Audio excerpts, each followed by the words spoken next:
नमस्कार, 100% समाचारमा स्वागत छ। म अनिस्मा बस्नेत। सुरु गरौं 100% समाचार। संघीय लोकतान्त्रिक गणतन्त्र नेपालको संविधान जारी भएको 5 वर्ष पूरा। संविधान दिवसको अवसरमा सरकारद्वारा काठमाडौँको टुडीखेलमा विशेष कार्यक्रमको आयोजना। कार्यक्रमलाई प्रधानमन्त्री केपी शर्मा ओलीद्वारा सम्बोधन। जननिर्वाचित संविधान सभाद्वारा जनता आफैले लेखेको संविधान जारी गराउन नेतृत्व गर्नुहुने अग्रजहरूप्रति प्रधानमन्त्रीद्वारा उच्च सम्मान। कोभिड-19 का कारण आत्तिनु नपर्ने तर सामाजिक दूरी तथा स्वास्थ्य सुरक्षाको मापदण्ड अपनाउन सबैसँग आग्रह। सरकारले महामारीलाई चुनौतीका रूपमा मात्रै नभएर अवसरको रूपमा समेत उपयोग गर्ने गरी काम गरिरहेको भनाई। देशभित्र 33 सरकारी र 14 निजी गरी 47वटा आरटीपीसीआर परीक्षण प्रयोगशालाहरू सञ्चालनमा रहेको जानकारी। नेपालले उल्लेख्य सुधार गरेको तर विश्वव्यापी महामारीका रूपमा रहेको कोभिड-19 का कारण देशको अर्थतन्त्रमा नकारात्मक असर परेको भनाई। निशान छाप संशोधन मार्फत संविधानले सर्वस्वीकार्यता हासिल गरेको दिनलाई अविस्मरणीय दिनका रूपमा स्मरण गरिने जानकारी। संविधान दिवसको अवसरमा राष्ट्रपति विद्यादेवी भण्डारीद्वारा विभिन्न क्षेत्रमा योगदान पुर्याएका 594 जनालाई विभूषण प्रदान। मन्त्री परिषदको सिफारिसमा राष्ट्रपति भण्डारीले प्रदान गर्नुभएको विभूषण। मान पदवीतर्फ सुप्रसिद्ध प्रबल जनसेवा प्रथम 1, प्रसिद्ध प्रबल जनसेवा द्वितीय 4, सुकीर्तिमय राष्ट्रदीप तृतीय 7 जना सम्मानित। सुप्रबल जनसेवा तृतीय 87, कीर्तिमय राष्ट्रदीप चतुर्थ 8, प्रबल जनसेवा श्री चतुर्थ 242 र जनसेवा श्री 104 जनालाई प्रदान। विभिन्न विभूषण सहितको अलङ्कार 114 र पदक 27 जनाले पाएको राष्ट्रपति कार्यालयद्वारा जानकारी। संविधान दिवसको अवसरमा राष्ट्रपति भण्डारीद्वारा 289 कैदीबन्दीको कैद माफी मिनाहा। 50% कैद भुक्तान गरेका, जेलमा असल चालचलन देखाएका र गम्भीर प्रकृतिको अपराधमा नपरेका कैदीलाई जेलमुक्त गरिएको जानकारी। स्रोत साधनले केही समस्या भए पनि कानुनी, प्रशासनिक र वित्तीय पाटोबाट संहिता व्यवस्थित ढङ्गले स्थापित भइसकेको परराष्ट्र मन्त्री प्रदीप गेवालीको भनाई। प्रशासनिक संयन्त्र केन्द्रीकृत प्रशासनको ढाँचाबाट आएकाले स्थानीय तहमा केही समस्या भए पनि अहिले कोभिडको सङ्कटका बेला संहिताको औचित्य पुष्टि भएको दावी। संविधान लेख्नु आफैमा उपलब्धि भए पनि त्यसमा लेखिएको कुराहरूको कार्यान्वयन महत्त्वपूर्ण पाटो भएको सर्वोच्च अदालतका पूर्व प्रधान न्यायाधीश कल्याण श्रेष्ठको भनाई। लोकसेवा आयोग, निजामती सेवा ऐन, नागरिकता ऐन समयमै नआउँदा समस्या भएको नेपाली कांग्रेसका नेता राधेश्याम अधिकारीको भनाई। राजनीतिक दलहरूले संवैधानिक आयोगमा गर्ने नियुक्तिले जनतामा चरम निराशा छाएको संविधानविदहरूको भनाई। वीरगञ्ज कारागारका विभिन्न अपराधमा कैद भुक्तान गरिरहेका 15 जना कैदीबन्दी रिहा। वीरगञ्ज कारागारबाट 17 जनाको सिफारिस भएकोमा 15 जनाले संविधान दिवसको अवसरमा पाएका हुन् माफी। एक महिला सहित 15 जनाको कैद मिनाहा भएर घर फर्किएको वीरगञ्ज कारागारद्वारा जानकारी। संविधान दिवसको अवसरमा सिराहा कारागारले पनि गर्यो 9 जना पुरुष कैदीबन्दीलाई रिहा।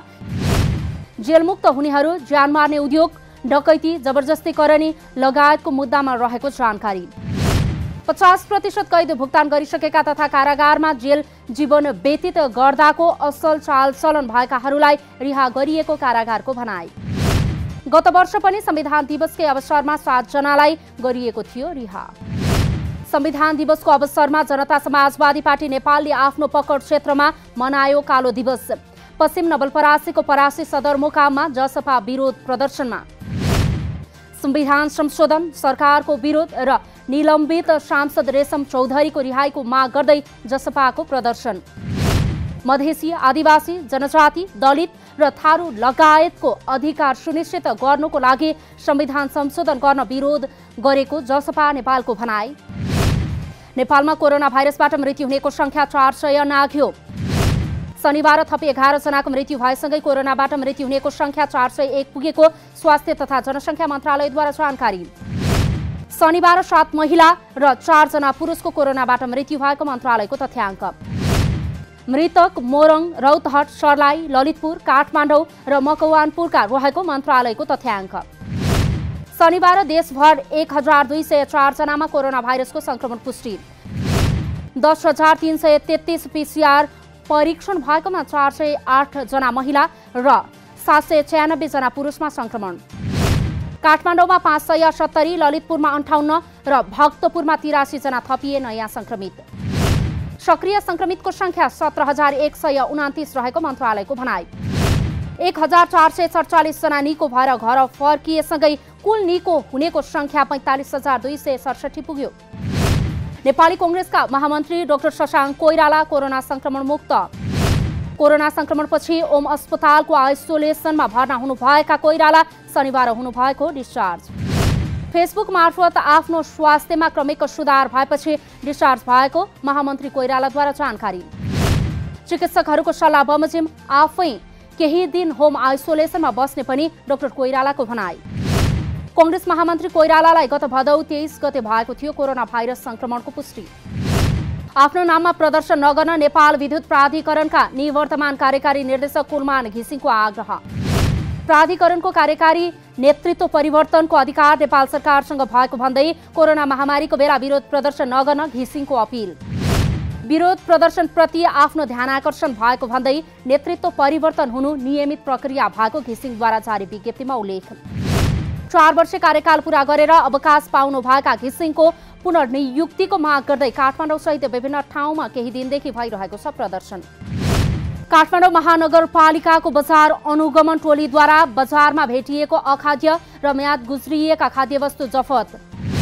काठमाडौँ महानगरपालिका 29 सामाकुसी आवास क्षेत्रमा रहेको मरासिनी स्टोरमा म्याद गुज्रेका खाद्य तथा तेलजन्य वस्तु जफत गरी नष्ट गरिएको अनुगमन टोलीद्वारा जानकारी। पसलबाट म्याद नागेका विभिन्न ब्रान्डका तेल, मैदा, चिनी लगायतका वस्तु बरामद गरी नष्ट। गोङ्गबु आवास क्षेत्रमा सञ्चालित बेग मार्टलाई अर्गानिक बोर्ड हटाउन निर्देशन। जनता आवास कार्यक्रम अन्तर्गत सिन्धुलीको मुसहर समुदायका लागि निर्माण गरिएको घर हस्तान्तरण। दुधौली नगरपालिकाका विभिन्न ओडामा निर्माण भएका 355 घर मुसहर परिवारलाई गरिएको हो हस्तान्तरण। मुसहर समुदायलाई बागमती प्रदेशका मुख्यमन्त्री डोरमणि पौडेलद्वारा घरको साँचो हस्तान्तरण। निर्माण गरिएका भवनहरूमा शौचालय, खानेपानी लगायतका अन्य पूर्वाधारहरू प्रदेश सरकारले निर्माण गर्ने मुख्यमन्त्री पौडेलको प्रतिबद्धता। जनता आवास कार्यक्रम अन्तर्गत दुधौलीमा घर निर्माणको काम भएपछि मुसहर बस्तीमा छायो खुसियाली। बागमती प्रदेश सरकारको 11,22,07,651 रुपैयाँको लागतमा बनाइएको हो 355वटा घर। विश्व प्रसिद्ध अन्नपूर्ण पदमार्ग अन्तर्गतका होटल व्यवसायीहरू सङ्कटमा। लमजुङदेखि मनाङसम्म पदमार्गसँगै बनेका होटलहरू कोरोना भाइरस संक्रमण जोखिमसँगै पर्यटक आवागमन बन्द भएपछि सुनसान। सेप्टेम्बर महिनादेखि नै दैनिक 300 बढी पर्यटकहरूको आवागमन हुने गरेको पदमार्गमा यस वर्ष भने पर्यटक आवागमन शून्य। वर्षका दुवै सिजनमा पर्यटक आवागमन शून्य भएपछि ठूलो समस्यामा परेको व्यवसायीहरूको गुनासो। कोरोना भाइरसको प्रभाव कम भएसँगै पुनः पर्यटन व्यवसायले निरन्तरता पाउने व्यवसायीहरूको अपेक्षा। होटल तथा रेस्टुरेन्ट स्तर उन्नति गरी भविष्यमा थप सेवा प्रवाहको तयारी गरिरहेको पर्यटन व्यवसायीहरूको भनाई। व्यवसाय ठप्प भएपछि होटल तथा रेस्टुरेन्टका श्रमिकहरूको व्यवस्थापन मुख्य चुनौती। संघीय सरकारको पहलमा सैना मैना नगरपालिकामा बनाउन लागिएको औद्योगिक ग्रामको विस्तृत परियोजना प्रतिवेदन डीपीआर निर्माण सम्पन्न। डीपीआर निर्माणको काम सम्पन्न भएसँगै अब औद्योगिक ग्राम निर्माणको काम तीव्र रूपमा हुने नगरपालिकाको भनाई। आगामी 5 वर्षभित्रमा पूरा गर्नुपर्ने औद्योगिक ग्राम निर्माणका लागि गत वर्ष संघीय सरकारले पठाएको थियो 92 लाख रुपैयाँ। ग्रामको पूर्वाधार तयार नहुँदै 20 जना उद्योगीले उद्योग स्थापनाका लागि जग्गाको माग गरिसकेको नगरपालिकाद्वारा जानकारी। सरकारले चालु आर्थिक वर्षका लागि बजेट पठाएपछि खानेपानी, विद्युत र थप पूर्वाधार पुर्याउने काम सुरु हुने भनाई। कोरोना महामारी नियन्त्रणका लागि जारी गरिएको लकडाउनका कारण पोखराको फेवाताल किनार शेभगरबाट सारङकोट जोड्ने केबल कार निर्माणको काम लम्बियो। वैशाख महिना अघि नै निर्माण सम्पन्न गर्ने योजना रहे पनि 2275 मिटर लामो अन्नपूर्ण केबल कार निर्माणको काम लकडाउनका कारण अलमलमा। लकडाउनका कारण जापानबाट आउनुपर्ने प्राविधिक टोली नआएका कारण केही काम रोकिएको निर्माण कम्पनीको भनाई। 36वटा गन्डोला राख्ने डिजाइन भए पनि तत्कालका लागि 17वटा यात्रु बोक्ने र एउटा सामान बोक्ने डिब्बा जडान हुने। सडक दुर्घटना न्यूनीकरणका लागि जिल्ला ट्राफिक प्रहरी कार्यालय डडेलधुराद्वारा नयाँ अभियान सुरु। चालकलाई ट्राफिक नियम पालना गराउन नम्र बोलिने, सम्झाउने र नियम उल्लङ्घन गरे कडा कारवाही गर्ने ट्राफिक प्रहरीको रणनीति। चालकहरूलाई व्यावहारिक र मितव्ययी बनाउँदै सुरक्षित यात्राका लागि थप हौसला प्रदान गर्न नयाँ कार्य थालिएको जानकारी। नमस्कार सहितको नम्र व्यवहार अभियान थालनी गर्दा सवारी चालक पनि खुसी। सवारी चालक अनुमति पत्र र गाडीका कागजपत्रहरू हेर्दा सम्मानपूर्वक व्यवहार गरेको सवारी चालकको भनाई। समान सहितको चेक जाँचले दुर्घटना न्यूनीकरणमा ठूलो सहयोग पुग्ने स्थानीयको विश्वास।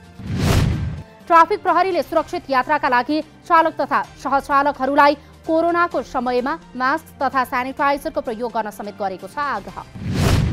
अमेरिकी सर्वोच्च अदालतकी वरिष्ठ न्यायाधीश रुथ बाडर गिन्सबर्गको निधन। क्यान्सरका कारण 87 वर्षको उमेरमा वाशिंगटन डीसी स्थित घरमा निधन भएको जानकारी।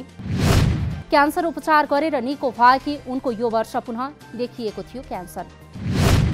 न्यायाधीश गिन्सबर्गले सन् 1993 देखि गर्दै आएकी थिइन् सर्वोच्चको न्यायाधीशका रूपमा काम। गिन्सबर्गको निधनसँगै सर्वोच्च अदालतका 9 मध्ये एउटा पद खाली। सो ठाउँमा राष्ट्रपति डोनाल्ड ट्रम्पले नयाँ न्यायाधीश नियुक्त गर्न पाउने व्यवस्था। राष्ट्रपतिले प्रस्ताव गरेका व्यक्तिलाई संसदले अनुमोदन गरेपछि राष्ट्रपतिले नियुक्त गर्ने व्यवस्था। अमेरिकी सरकारद्वारा आइतबारदेखि टिकटक र विचैटको डाउनलोडमा प्रतिबन्ध। आइतबारदेखि चिनिया एप्लिकेसनहरू टिकटक र विचैट डाउनलोड गर्न नदिने अमेरिकाको वित्त विभागको भनाई। टिकटक तथा विचैट सहित चिनिया एप्लिकेसनले अमेरिकाको राष्ट्रिय सुरक्षामा खतरा उत्पन्न गरेको ठहर। एप्लिकेसनले प्रयोगकर्ताका जानकारीहरू चीनलाई उपलब्ध गराउने भन्दै सरकारद्वारा चासो व्यक्त। यसअघि नै टिकटक डाउनलोड गरेकाहरूले नोभेम्बर 12 सम्म चलाउन पाउने। सरकारद्वारा संविधान दिवसका अवसरमा खेलकुद क्षेत्रका 19 जनालाई विभिन्न पदक तथा विभूषण प्रदान।